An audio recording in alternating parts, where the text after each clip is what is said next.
Ang sinasabi nitong ambassador na to, pinalusot daw talaga nila yung resupply mission. Kasi basta daw resupply mission, basta humanitarian supplies, okay lang daw yon, basta't wag construction materials. Saka mayroon naman daw arrangement. Ibig sabihin, sila ang nagdidikta ng galaw natin doon. Sila ang magdidikta kung pwede tayong mag-deliver o hindi. Talagang mayabang itong ano. Dapat nito anuhin na to eh. Sipain na talaga to sa Pilipinas eh. Bunyog, bunyog, halikan na kasama ka. Bunyog, kapag buklod ay may pag-asa. Luzon, Visayas, Mindanao, isa ang pananaw. Sa bagong Pilipinas ang bunyog isisigaw. Bunyog, bunyog, bunyog.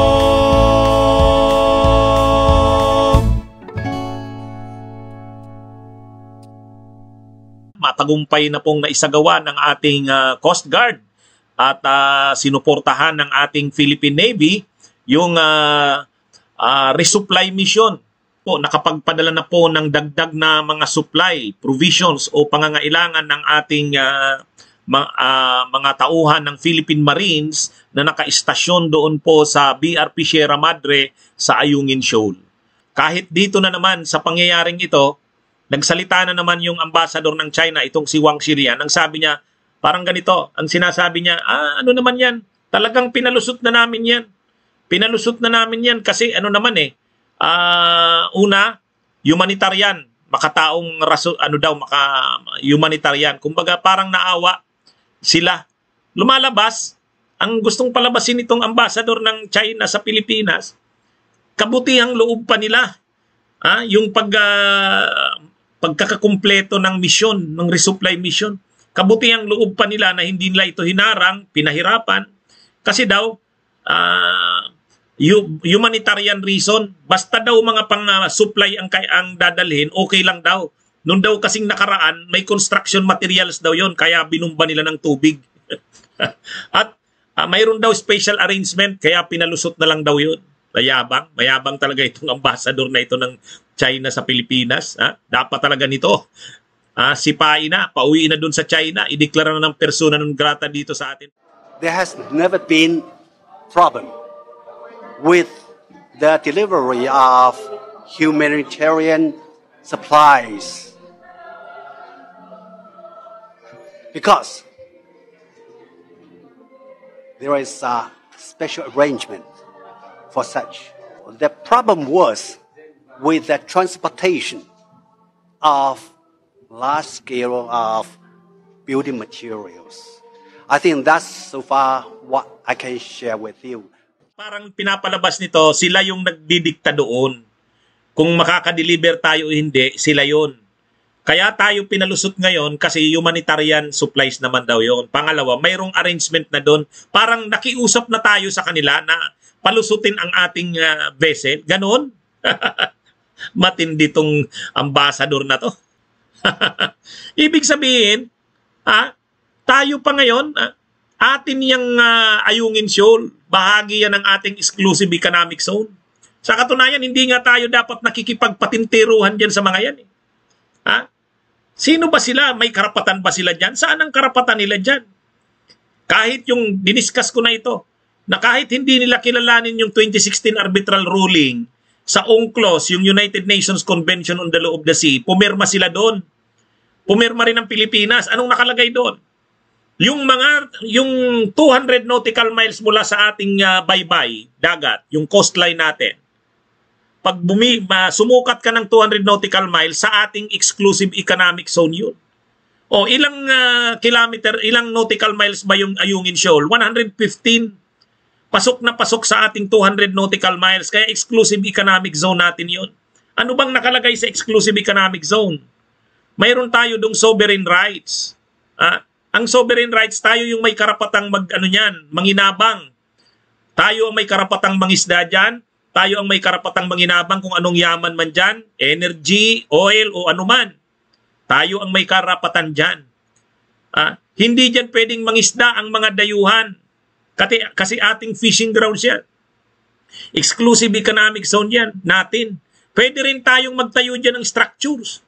So, ang dapat nga talaga, magtayo na tayo ng structures doon. Subukan na natin yung China na yan. Imagine nyo yun. Tingnan nyo kung makaasta. Ito kasi ang problema nung nangyari nung panahon ni Duterte. Itinuring na amo itong mga inchik na to, tayo wala tayong galit personally sa mga mamamayang Chino, sa mga Chinese, hindi. Hindi naman natin kaaway yung Chinese, yung mamamayang Chinese, hindi. Itong mga officials na ito, sila Xi Jinping, itong ambassador na ito ang dapat pagsisipain dito sa Pilipinas. Ano yan eh, tingnan nyo kung makaasta. Ang trato niya sa atin, alipin eh. Kasi itrinato ito ni Duterte na amo eh. Kaya kung makaasta, tingnan nyo, mayabang, walang respeto. Kaya dapat talaga isulong na natin yung ating panawagan na ideklara na itong persona non grata. Deklara na itong persona non grata. At saka yung mga pinag-uusapan ngayon sa Senado na iban yung mga kumpanya ng China sa Pilipinas, yung nagsasagawa ng reclamation. Iban yun. Iban. Kasi yung Chinese construction company na yan na nagsasagawa ng reclamation sa Manila Bay, yan din yung gumawa ng kanilang mga structures doon sa Mischief Reef, yung Panganiban.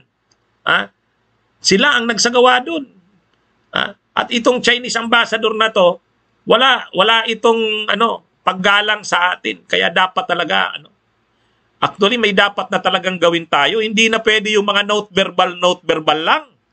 400 na yatang note verbal ang pinadala natin sa China. Wala namang nangyayari. Wala na. Hindi na pwede yung mga note verbal na yan. At saka, lagi na lang ba tayong makikipagpatintero dito sa mga Chinese Coast Guard nito? Hindi. Dapat tayuan na doon ng permanent military structure. Tayuan na. Kasi ang sinasabi nito, ambassador na to, wala naman sa aming problema basta't wag lang magdadala ng construction o building materials doon. Anong pakialam niya? Sino siya para diktahan tayo? Sino siya? Kaya dapat talaga panindigan ng Pilipinas yung ating karapatan. Tayo ang may karapatan doon na manginabang kasi exclusive economic zone natin yan. Ay dito ang statement nitong ambassador na to, wala naman sa aming problema basta't wag lang magdadala doon ng construction materials. Bakit? Anong pakialam nila kung magdala tayo doon ng construction materials? Atin yun.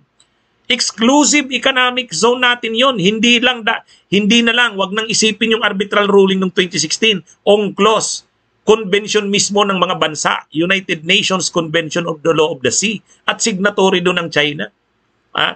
Ayun, dapat gawin na natin yan. Gawin na natin. Magdala na doon ng construction materials. Mag-construct na tayo doon ng structure. Yun ang dapat gawin. Wag ditong pasisindak. Mayabang tong ambassador na to. Sabi niya, okay lang naman sa amin. Papalusutin talaga namin yan. Basta't walang construction o building materials. Humanitarian supplies, papalusutin namin. Bakit? Sila ba ang magsasabi kung lulusot tayo doon o hindi? Magpapaalam ba sa kanila? Hindi na dapat ganyan. Hindi na dapat ganyan. Dapat mayroong matapang ng stand ang ating bansa dyan. Hindi na pwede yan. Masyado ng mayabang, hambog itong ambassador na to. Dapat nga talaga pagsisipain na yan dito. Persona non grata na yan. Bunyog, halikan na kasama ka. Bunyog, kapag buklod ay may pag-asa. Luzon, Visayas, Mindanao, isa ang pananaw. Sa bagong Pilipinas ang bunyog isisigaw. Bunyog.